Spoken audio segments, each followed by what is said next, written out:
Hey everyone, welcome back to She Bird Podcast. I'm your host, Brooke Wright, and today's guest is Glenda. Hi, Glenda. Hey, Brooke. Thank you so much for being a guest again. Yeah, it's my pleasure. You're very, very, very smart, very fun, and you have great questions. Thank you. Thank Yes, yes. you. So, can you tell us a little bit about your early journey into music and writing? Sure. It really started when I was about, oh gosh, I don't know, 10, that those gloomy days when you're starting to come into puberty, Oh, yeah. 12, whatever it was, right? You're like, oh, life is bad. I hate my parents. That kind of thing. And that's really when I started to write original music, Mhm. just as an expression, right? And then of course I went into live performance and singing with bands and that type of thing. And it wasn't until I think it was like the early 90s when I went, "You know what? If I wanna sustain myself in my career, I need to be writing music, Mhm. like, officially writing music," and so that's kind of when I started writing music. I didn't I never thought about writing books, so that that was not on the agenda. I'm dyslexic, Oh. um, yeah, so, I had issues with that, and I don't read well out loud, all those things are just, like, piling up, so it's like, yeah, I don't that's not really a passion at that point, right, till later. Yeah. Wow. So, did you get like help writing your books?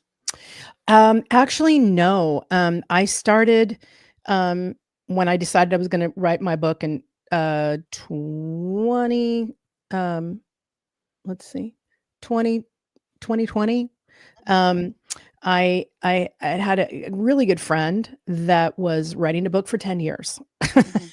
And I thought, "Wow, that's a really long time to be writing a book, like, that's ridiculous." And so in my mind, I was thinking that when someone's taking that much time, they're actually not getting stuff done. Like, they're actually not executing something, right? Yeah. Pulling the trigger, which happens, right? People, I'm gonna go write a book," and this never happens, right? So I thought, I thought to myself, "Well, put your money where your mouth is. Like, what why don't you write a book?" And I went, "What?" And I thought, "Okay, well, what do you have to offer? What's of value in your life that you could share with others, Mhm. that would actually make a difference, not pontificate or be narcissistic about anything." It was more of like just what is it that I've learned? How have I grown in my life, in my business, in my own transformation? What is it that I learned that's practical that I could share with others? And Mhm. that's really how it kinda came about. And, I sat down with pen and paper. I had no idea. I didn't look this up or anything, and I just thought, "Okay, well, it seems like there's an outline." Mhm. It Yep. seems like there's a step-by-step process, and so I started with that. I just went, "Okay, what are the 12 to 15 things about, what I wanna share? Mhm. What would they be?" And, of course, I broke those down, and I Mhm. realized that what the important thing for me in my life and how I worked through things was clarity, courage, confidence, commitment, and community. And Mhm. in my world, that's how it happens. You can't have a community if you have no clarity. You don't know who you're going to be hanging out with. You know what I'm saying? Or Right. you're attracting people that do not resonate with you and you find yourself in chaos, right? Right. So so I thought, okay, well, let me write about that. And so I used my life as stories that I triumphed over my own trials, so Mhm. to speak. And that's kind of how it started. That's how I did it. And I thought, you know what? I'm going to write this book and I'm going to write it in 15 chapters in 15 days. Wow. Mhm. That's nice. And What? yep. And so, but here's the key. I took one chapter a day and that's it. I made my outline. I followed my outline. It's like letting the outline actually tell you what to do. Don't go forward, don't go back, stay right there. Talk about clarity. That was the first, right? we're going to talk about clarity. And then I had to get into clarity and what that was all about. And then I did tell a story about how I got clear, right? And then at the end, I thought, well, let me put some things in there that could help other people to like think through getting through clarity, Hmm. to get to clarity, I should say. And so that's how I did it. And I stayed with it, like, and I did it in 15 days. Now, top that. What? After I finished it, then I went, okay, I'm taking a few days off. And then I went back and I go, okay, just read through it. And I read through it and I went, oh no. Oh hell no. No. No, I went, really? And then you start to see yourself adding more things, taking out stuff, that type of thing. So then I did that over the next month or so. And then I sat on it because I was going back and forth in Boston with my music partner. And I was going back and forth, and he decided to move out to the West Coast. Oh. So which is where I'm at now. And so we had to put that on hold for a while. And I threw it to a good friend of mine that was an amazing coach. And I said, "Hey, would you just read through this and see what you think?" And I wasn't thinking anything. And she reached back to me and said, "Oh my God, this is a book." She's like, you should like really write this. I mean, like, not finish it, but I mean, you should really get it. Oh, edited is what she said. That's what it was. And I was like, okay, what does that mean? I was Right. like, I don't know what you're talking about. I'm not a official, author, book writer, right? And and so she turned me on to this lovely woman, and her and I she took all my material, everything, and just kind of spruced it up, made sure it wasn't run on sentences, making sure that the grammar was proper and things like that. And she was always throw it back to me and Mhm. make sure that I wasn't losing my voice, Yeah. because I speak in a real, chill style. I'm not, literary Man, collegiate. that's awesome though. That is. Wow. So what was the first song or book that you created that made you feel like this is what I'm meant to do? It was one of those things where it was always like that. It never was not like that. So, I mean, I was singing at 4, I sang professionally at 16, meaning I got my first paycheck. And then I was on the road by 18, traveling around the world with my bands, or the US, actually, US and Canada at that point, world later. And it was just something that I love to do, that it was a contribution to people. It was my talent. And then as time goes on, you just evolve. You evolve as a person, ideas, that kind of thing. And then you just kind of, one thing leads you to another. So, Man. So I know we talked about this on my last show, but I don't yeah, remember if you told me. Have you ever been to my city yet in Louisville? Louisville, Kentucky?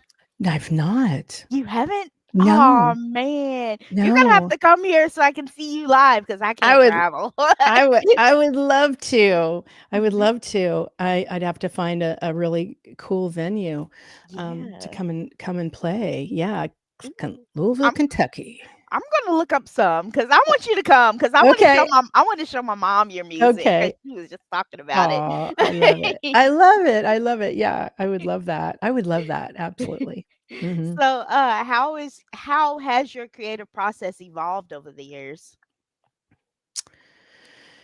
Hmm, that's really a good question. I think it comes to, um not so much creativity. Now, this is like really key because everybody, I believe, is creative, Mhm, right? I think we all have inspirations, ideas, creativity, that kind of thing. Everybody has that. It's just, how do you structure it? mhm, How do you actually manifest it into the world, right? How do you do that? Especially if we're dealing with, um, I can't, so you're around people that tell you you can't, that kind of thing. And that's when it gets tough, mhm. for most people, and then you just put your dreams and passions on the side. You don't have the bravery or the courage to step forward to, like, you know what? I'm glad that's not right for you, but you know what? It's right for me. I'm gonna just get out there and try it. You Oh yeah. know? Yeah. So Oh that's what yeah. I would say. Wow. So what's the most rewarding part of performing live for you? Just knowing that when it's an honor. You get to I get to stand on I'll just say I get to stand on stage and give my talent, my gift, my God-given gift, whatever you want to call it, to others. And some people will love it and get it, and some people won't, and that's fine. I mean, I haven't saw that experience. I'm like, I haven't seen anybody run out and go, no. Haven't had that. Um, but it's such a treat to know that you've really contributed to somebody, in Mhm. some way. They could have been having a bad day. Like I have a really good friend that today I think is having a really bad day, and I'm going into the studio Oh, at 4 and I'm recording a couple of new tracks that I'm going to be sending to a gentleman, fellow artist in the Recording Academy. I'm going to be sending him those tracks for him to use for Grammys this year. And so I'll be down there doing that. And I told my music partner, I said, why don't we just invite him into the session? yeah. Because there might be something that inspires him or heals him or whatever, gets him out of that funk or that weird place. You know what I'm saying? And so I'm willing to do that. That's an opportunity to give back to somebody. So, Yeah. yeah. Oh. Well, I hope Yeah. they start feeling better. I understand exactly y- what he's going through. It's good to have people like Yeah. you in our lives because Um, whenever we're like sad and going yeah. through stuff, then we have people like you to turn Yeah. to that. Yeah. Yeah. Yeah. Absolutely. Oh, yeah. Yeah. That's to me, that's what it's all about. I mean, I get to use my gifts, Mhm.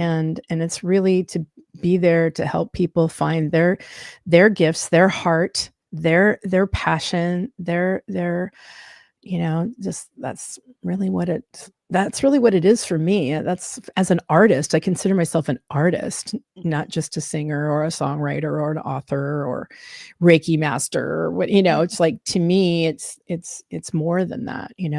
Yes, It's big. definitely. So, when you Yeah. were growing up, who are your biggest influences? um you're trying to get my age. Um girl. Let's see. Okay. So I would say um really young, it was the monkeys. Oh. Okay. Yeah. It was the monkeys.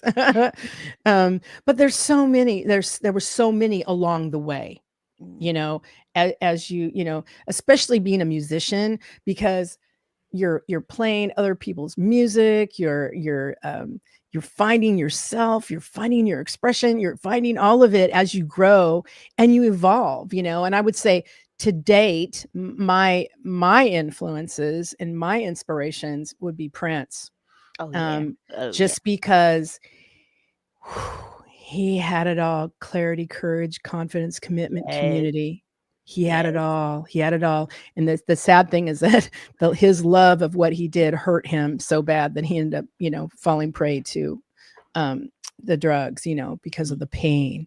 But yeah, somebody like that, to me, that is a true artist. That is a true Picasso. That is a true author, yeah. somebody that's willing to give themselves over to a gift to share it with others, not only for his own, creativity and his own well-being, but he gave it to so many people and he never gave up. Like he just kept going, got Yes, it out there, got it out there, didn't take no for an answer. You know, yes. he was a mighty, mighty spirit. Yes, yes, he was. I'm about Yeah. to show my age too, cause growing cause growing up, my mom always played Prince, so Yeah. I listened to him when I was a little girl. I feel so old now. And trust me, you're not. We're Oh, man. eternal. Don't let the skin cracks fool you. Man, man. So how has being a Grammy-nominated artist influenced your journey as an author and performer? Wow. Well, it's I always thought oh, for a long time I went, oh, if I just got a nomination, if I was just nominated, if I just nominated, if I just nominated, and I got nominated, and I was like, whoa, I need to win. I need to win. I was wait a minute.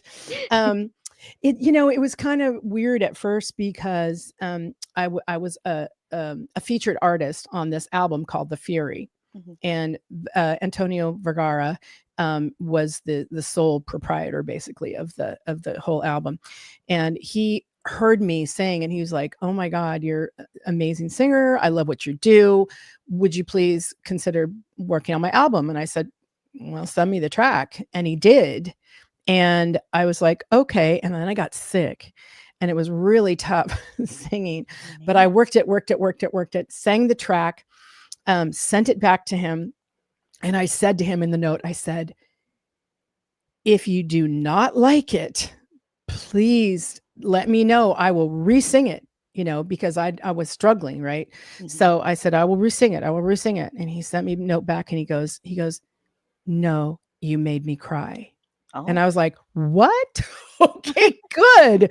So I knew I was onto something, and then the album, you know, got nominated, and we were this close to winning. Like there was some Wow. kerfuffle going on, but we almost won. Ah, Yeah, so dang. I know, but that's okay. Nominations are great, and it took me a minute to really settle in with, I'm part of a project that was nominated. So that means I'm nominated. Mhm. And but part of me said, oh, well, your name's not on there. So Oh, you no. didn't get nominated. You know what I mean? That's like Yeah. how one thinks, right? Maybe not everybody, but I do. So it took me a couple of months, like to even just get it. Oh, Like, wow. yeah, like just to get that, hey, this is a nomination. Yeah, that's Yeah, a great achievement for a it is. Grammy. Yep. Man, Yep, that's it was. amazing. Yep, it was there, and I was there at Grammy, so it was fun. Man. Yeah. So on Courage and the Inner Fire, your book, Yeah. so it's such an inspirational message. What prompted you to write it? Um, yeah, I think I basically said that earlier when I was talking about, it started out as a joke, not like a joke like let me take that back, not a joke, that's the wrong incorrect word. More like a challenge of like, well, if this person's taking 10 years to write a book, I could probably write this thing in like that, right? Yeah. It's like, and yes, I did, and yes, I did that, and yes, I'm always challenging myself to say, okay, if you want something, focus on it, feel it, see that, be the end result, and then do it. You know what I'm saying? Like allow yourself to follow the steps to create the magic in your life. Mm, And so that was part of it, just proving that of course I could do this, even though I have dyslexia, even though, whatever, even though it started out as like a little challenge for myself, like, oh, I could write that book. And what I realized, silly me, is that, yeah, there are some books that take a while because they have research involved. mhm. You know, I was not researching anything. I was researching myself, you know. So I have access immediately to that. Talk to me about clarity. Well, Right. not like, oh, I got to look that up, So I totally understand that, not every book is equal. Yeah. Yeah. Oh, yeah. So what are some of your rituals or practices that you use to stay centered in your truth? Yeah. I'm not one to wake up early. I'm a night owl through and through, but I've been waking up at 7:30. But again, it takes me like an hour just to get back in my body to get, Oh, man. oh, it's tough, man. Because I live I'm a night owl just naturally, if noon would be great. No, probably naturally these days I go to bed like at midnight, sometimes 1 if I push it, and, Yeah. just because I've played most of my life and, you're up till 3 o'clock in the morning, easy. Yeah. And then I would get up at noon, right? So my clock's all backwards for the last 10 years. So I start my ritual out by, you know, trying to allow myself to listen to something positive in the morning, because you're in that in between state of wake and sleep, that delta or theta state. I think theta state, I think, is when you come out. Yeah. Correct me if I'm wrong, but you know, and I just really try to set the intention for the day. What do I want to create today? How do I want to be? What do I want to have? You know, those kind of things. I kind of go through my little spiritual mental checklist and, you know, do my exercises, stretching, you know, the whole 9 yards. And then I come back and then I start officially my day with creativity, if it's that, or seeing friends, or Mm, researching or reading. It just depends. It's different every day, which is good for me. Yeah. nice. So do Yeah. you ever, I know that you've said you meditated before. Like, do you use those meditation bowls? You know what I'm talking about? Yeah. No. Those are the crystal bowls. They're beautiful. Um, Crystal, or they also have um, um, the oh gosh, the metal ones. What are they? The Tibetan bowls. You know, they're Yeah. made out of, I don't know. Anyway, you can use that for clearing a room, like cleaning a room or whatever. But yeah, crystal bowls they'll send you into a really nice state. But I usually don't do that. I do guided, like I love Joe Dispenza. He's great. Guided meditations. You know, his that's what I'm on right now these days. Oh, okay. I'm Yeah, gonna try that. Give that a try because I it's did nice. that with therapy, and that helps. That helps soothe everything out. It really does. It really does. And it kind of helps you get all back together, because Yeah. I'm one of those people that wake up like the world is going to end. You know, Yeah. Yeah, me too. are you okay? You're like that too. Yeah. No, I have other friends that bounce out of bed going, everything's wonderful. You know, I'm so glad to be alive. And I'm like, Like, no. man, that's me. That's Yeah. me. Okay. Okay. I So, got you. so how can people begin to let go of the inner monologue working against them? Yeah. Well, first you got to identify it. You Mhm. know, what is that negative conversation that you're having with yourself? That's where it starts. It's like you got to catch it, because it's so tricky and insidious. You know, it's sitting in the background. It's, you know, it's a subconscious, you know, type of thing that could be pushing forward that, you know, you know, and you're just like, and it just kind of colors your whole life, your whole day, you know, and so I would say start with that, you know, and then write them down. Like when you catch them, go, oh, I think that, well, I'm just going to use examples, okay? Um, I think that I'm stupid. I think that I'm not good enough. I think that I'm fat. I think that I'm not beautiful. You know, like just, whoa, where did that, you know, like, oh, why am I hiding myself from that? You see what I'm saying? Like you start to find yourself doing things that like stop you from actually being fully self-expressed, Right, because right. you're afraid of this, because you don't feel good enough. You see what I'm saying? So, see how it rolls back, and then you go, aha. And then Yeah. once you can identify it, then I would say, this is what I did: get some help. Mhm. Yeah. You know, I did shadow work, like, and I'm a transformed person. Like I consider myself, I've been working on myself since 18. So, and it's layers and it's layers, and I didn't have a horrible life. I mean, I know people that have had trauma, Oh, you yeah. know, that is woo, you're like, "Uh-uh, that could be a movie." Like Yeah. that. Whoa. Oh, That's yeah. woo, you know what I'm saying? And, whew, and, I just go, "Oh my lord." And so each person is different. So you have to decide what it is that you really want. Like, do Mhm. I want to feel free from that negative self-talk? Do I want to feel free from that? Okay, I do, but I'm really scared. Where do I start? I did shadow work. I've done landmark education. I've done LifeSpring. I've done Reiki, I've done martial arts, you name it, I've done it, I think. Almost. I've done it. And it's a journey. It is a journey to life, you know. You have to kind of, it's like layers. You're gonna kind of have to uncover stuff as you Right. go, right? So I would say, you know, find what works for you, you know, Mhm.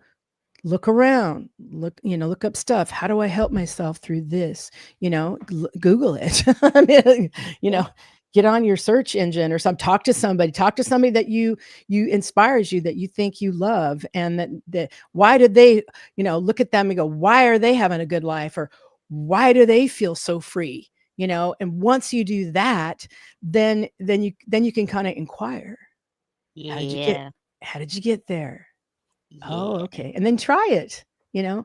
And I'm not saying go get therapy. I'm not saying that. I'm saying there's other things out there that are really valuable and really powerful. Like I said, shadow work is amazing. It's Carl Jung. His work is quite phenomenal, actually. Yes, I'm gonna feel so stupid, but what is okay, what is shadow work? Like, Mhm. what can you, like, go in a little deeper into that? Because I feel like I'm confused. No, no, it's okay. No worries. Um, Shadow work is, everybody has a what they call a shadow. Mhm, And this is what I believe. This is what Carl Jung, he was from Switzerland, German, Swiss, um, uh, late 1800s, early 1900s. He's right there. He was a prodigy of uh, what's his name? Oh gosh, the father of psychology. Um, I mhm. can't remember his name now. Freud. There we go. Um, oh. So anyway, he was a student of Freud's, and then Oh, he branched off and he believed in a variety of things. And he also believed in archetypes and how those relate. And you know about archetypes because it's infiltrated into our society now. mhm, But he believes that everybody has a shadow, and that's what I was speaking to, that dark side of ourselves that does not want to have us thrive, or be supported or loved or cared for. I'm giving my experience of it, um not the clinical definition. We could probably look it up, right? But I got how I got it was I was struggling with some things, and I talked to a girlfriend of mine on the East Coast who is a fabulous coach, and she said, "I've done shadow work." And I go, "What's shadow work?" She goes, "Oh, yeah, Carl Jung." I went, "Oh, Carl Jung. I didn't know he did that, whatever." And so she turned me on to this woman named Karen Green. mm, She's out of the East Coast, and she's also Swiss. So she lives in Switzerland. Um, Fantastic woman, beautiful coach, gives you tools and techniques and helps you get through certain things. So everybody has their method, but I would just say be curious. Be curious what might work for you. Some people with serious trauma do work with therapists and ketamine. You know, so there's just different things for different people now. It's out mhm. there. Hmm. Ooh, Hopefully that's a okay. little more, just look it up, you'll get the dictionary Yeah. definition and you can rabbit hole yourself. Ooh, I'm Carl gonna have Jung. I'm definitely gonna look this up. Yeah, and it's Jung, and you'll start to read through his stuff and you go, "Oh yeah, somebody else was talking about that through something else." Right? You see what I'm saying? It's really infiltrated into our culture actually now. I mean, I've seen so many things on archetypes, it's crazy, you Huh. know. Mhm. Man, this is Yeah. really opening up my mind to different things because I'm like, Awesome. I wouldn't say I'm closed minded, but I'm Yeah. definitely like stuck in a bubble. Sure, sure. Absolutely, absolutely. That's how we learn. We learn from each other. Oh yeah. My friend turned me on to that, right? Now I get to turn you on to that, right? And then one day you'll turn somebody else onto it. Have you thought about shadow work, you know? Yeah, Yeah, shoot. So what does owning the goddess within mean to you? yeah. Um, well, I broke it down, especially when I was going into, to me, it's like ultimately owning your own self-expression to Mm, its highest ability, to the fullest of expression it can be, where you're accountable, where you stand, you're digging deep within yourself. You're boldly creating conscious efforts of things. That's to me, you're being, when you're a goddess, you're standing in your power, your own empowerment. You're conscious, self-expressed, empowerment, courageous. Those are things that you can activate. You activate them in. And then when I said badass, it was funny because the actual name, Global Badass Goddess, which was given to me by a girlfriend of mine, and she said, you're a badass goddess. And I said, what? I was like, I was going to be offended for a second, because I'm not a violent person, and that's how I thought of being a badass, Mhm. and I thought about that, and I thought to myself, stop, take that acknowledgement where it came from. And so when she said that, I was like, oh, she thinks I'm really awesome, right?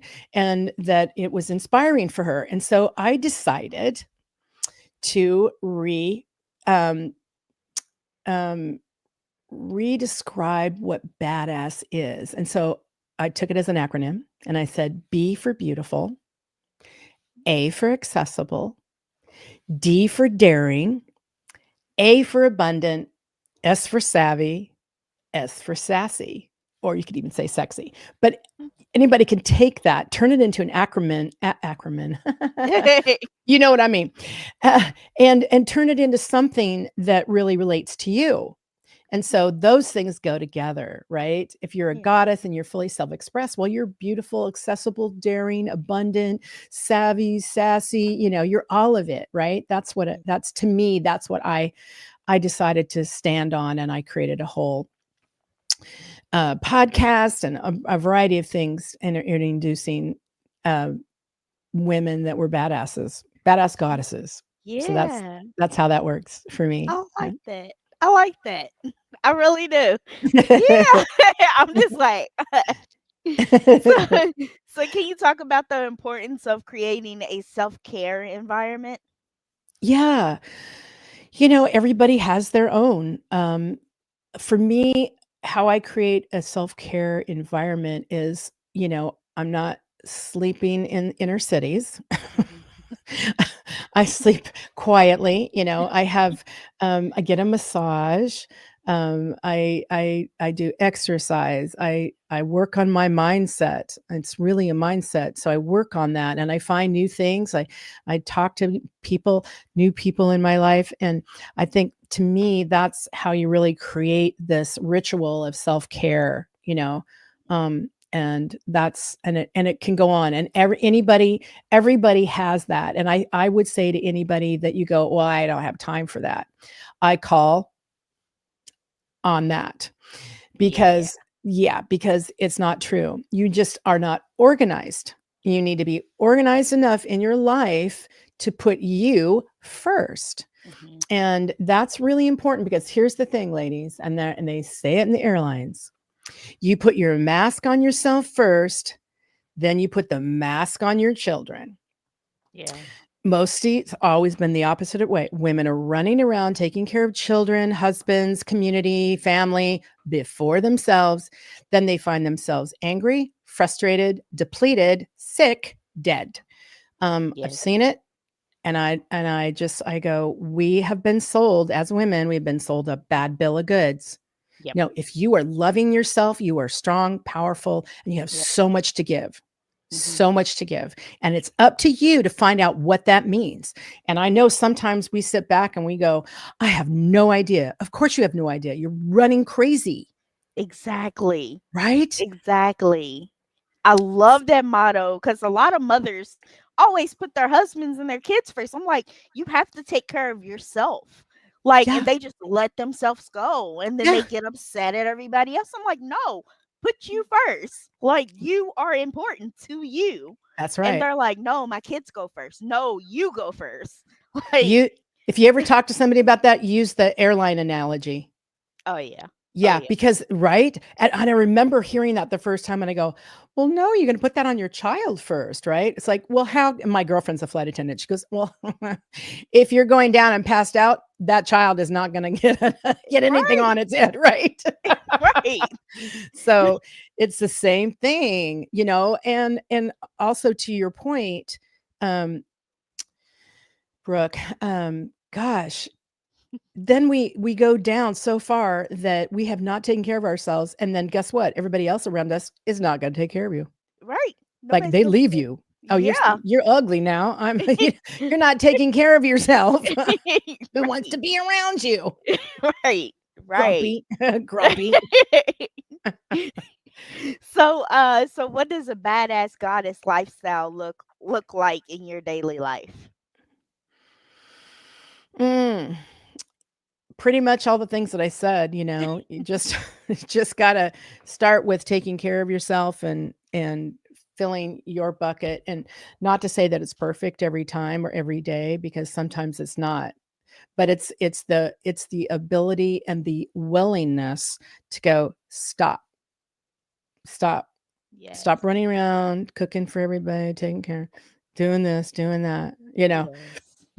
Take a time out, even if it's like, you know, a minute or excuse me, 10 minutes to just go, and I'm not here to say I have children, or I know women that have children and I'm telling them what to do, because I'm not, because I don't know that path.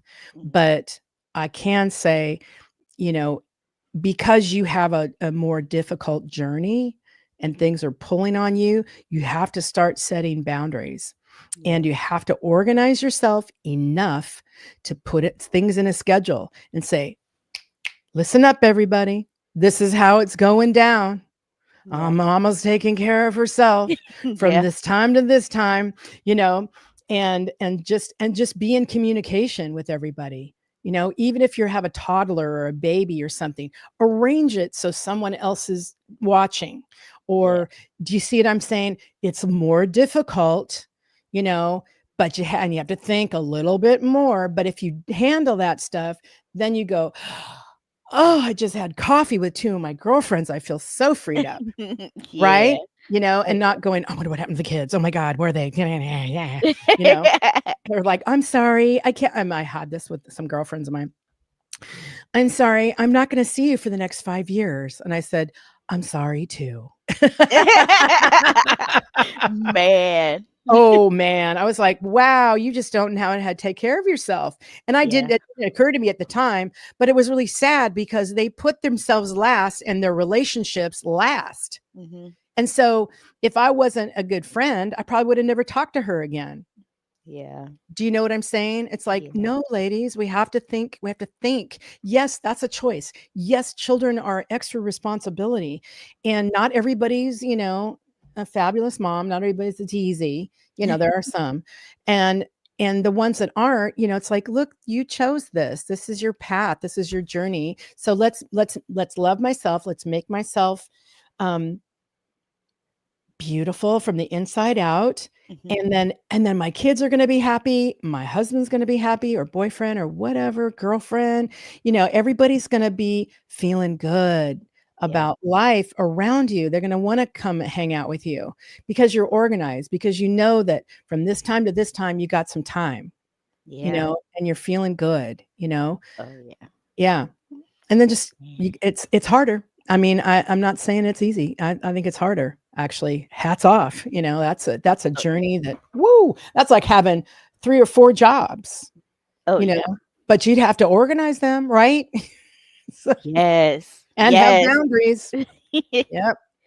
Man. So how do you stay grounded amidst I do not know how to pronounce Amidst, that. yeah, Yeah. yeah, yeah. Your achievements.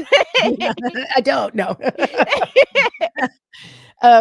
Well, grounded means to me for, making sure that I'm, again, going back, taking care of myself, exercising, Mhm. giving myself that headspace, planning ahead of time, scheduling, scheduling. Use your devices, ladies. It's not people, whatever. It's not just to scroll. Okay. Oh The- yeah. Use your devices, and not to say it's perfect, but and then be in communication, and just like, that's how I ground myself, and just like, because I am creative and I allow myself time where I can just be creative, because that's my job in a weird way. That's my job. So I need to like take that on as a job. Um, and then, and that's how you get better too. Like, better songwriter, better book writer, better, because you can evolve and grow through that, and then you ground yourself, and then there you are. And then everybody else gets their piece too. Yeah. So, yeah. Yeah, that's true. So, how does your family or your community inspire your work? Oh, all the time. By being involved in them and listening, asking questions, you know, be curious. Oh, how, don't be a narcissist, jump on the phone and start talking about yourself. It's like, jump on the phone, you know, ask them a deeper question. Like, Mhm. you know, hi, I just wanted to know what it took to, write that Emmy. Yeah. Things like that. Or like, how did you feel when you first met your husband? Like, things like that. Just ask really weird random questions, because you'll Yeah. you'll really find out about them. Like, you'll in and everybody, I'll tell you this, this is really cool. Everybody is really interesting. They are. Yeah. Even when they pretend like they're not. Yeah. Yeah. Yeah.